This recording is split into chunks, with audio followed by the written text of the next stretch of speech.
March 4th, 2019. Okay, so the presidential parade has grown by a couple of senators and a governor since my last post. That would be Bernie Sanders, Gadfly, Vermont, Amy Klobuchar, staff abuser, Minnesota, and, that climate change guy from Washington. Or is it Oregon? Beto O'Rourke, unelected Texas, has made up his mind on a bid, while Uncle Joe Biden, bucket of warm spit, Delaware, is still biding his time. So let's do some math. There are 46 Democrats in the U.S. Senate, if you include Bernie Sanders. 6 are running for president, if you include Bernie Sanders. That's 13% of the Democratic caucus who have, shall we say, priorities other than serving their constituents. There's the Bernie, Kamala, Warren, Booker block on the one hand, and the Gillibrand, Klobuchar girls on the other. Clowns to the left of me, jokers to the right, here I am. Bernie, you may recall, sought the Democratic nomination in 2016, when he came up just a little bit short. Well, a lot short, thanks to some political shenanigans and the fact that he's, a socialist and all. Newsflash, he's still a socialist after a fashion. He also still doesn't have a realistic plan to achieve his pie-in-the-sky dreams of Medicare and free college tuition for all. As for Amy Klobuchar, apparently she thinks so little of the little people that she won't hesitate to demand that her staff bring her something to eat, then clean up after her. And sometimes cleaning up after her means sanitizing the comb she uses when her minions don't bring her a fork. She's also something of a throwback politically, representing the Hillary wing of the party.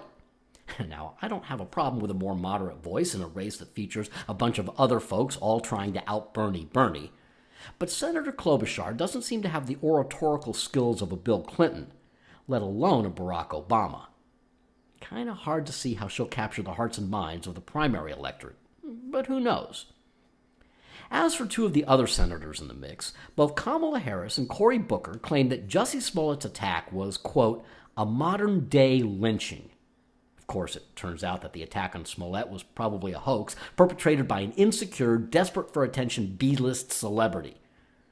But shouldn't someone who wants to be the leader of the free world show just a bit more discretion than to run to the nearest microphone and scream racism at every opportunity?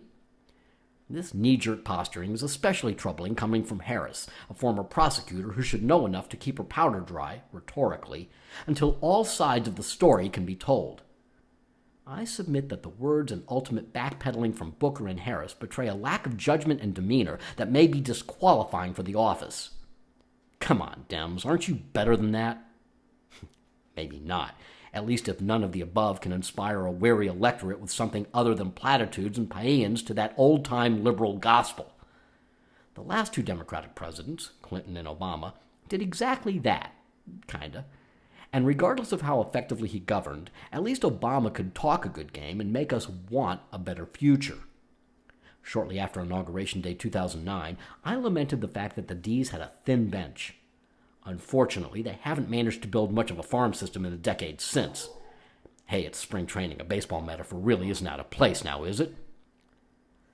I've also advocated for a real, viable third party for years. Given the current political stalemate, which is full of stale mates, now seems an ideal time for a truly unifying third way. Here I'm thinking along the lines of a Hickenlooper-Kasich ticket, or the other way around.